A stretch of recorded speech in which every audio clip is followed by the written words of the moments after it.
Di tengah kondisi ekonomi global yang masih penuh tantangan, kabar baik datang dari pasar modal Indonesia. Indeks harga saham gabungan atau IHSG berhasil menguat di penghujung Juli. Kenaikan ini bukan sekadar angka di layar bursa, tetapi menjadi salah satu indikator bahwa kepercayaan investor terhadap ekonomi Indonesia tetap terjaga.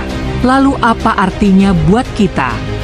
Penguatan IHSG menunjukkan bahwa banyak pelaku pasar masih melihat Indonesia memiliki fondasi ekonomi yang kuat.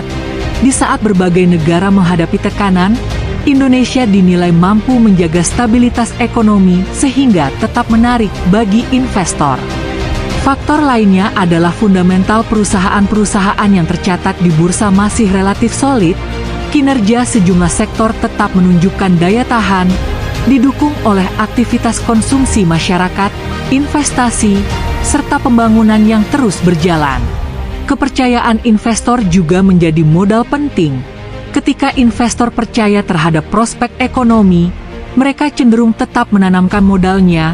Dampaknya bukan hanya dirasakan di pasar saham, tetapi juga dapat mendukung ekspansi dunia usaha, membuka lapangan kerja, dan mendorong pertumbuhan ekonomi secara lebih luas. Yang tak kalah penting, stabilitas ekonomi memberikan ruang bagi pelaku usaha untuk merencanakan investasi dan mengembangkan bisnis dengan lebih percaya diri. Inilah yang menjadi salah satu fondasi agar roda perekonomian terus bergerak. Meski demikian, kita juga perlu memahami bahwa pasar saham tetap memiliki dinamika dan risiko.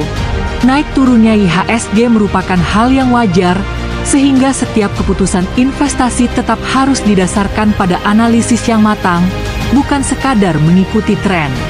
Namun secara umum, penguatan IHSG di akhir Juli memberikan sinyal positif bahwa optimisme terhadap ekonomi Indonesia masih terjaga. Jika stabilitas terus dipertahankan, fundamental ekonomi tetap kuat, dan iklim investasi semakin kondusif, peluang untuk mendorong pertumbuhan ekonomi yang berkelanjutan akan semakin terbuka. Karena ekonomi yang kuat bukan hanya tentang angka, tetapi tentang terciptanya peluang, meningkatnya kepercayaan, dan kesejahteraan yang bisa dirasakan bersama. Semoga informasi ini bermanfaat, dan ayo terus kita jaga Indonesia.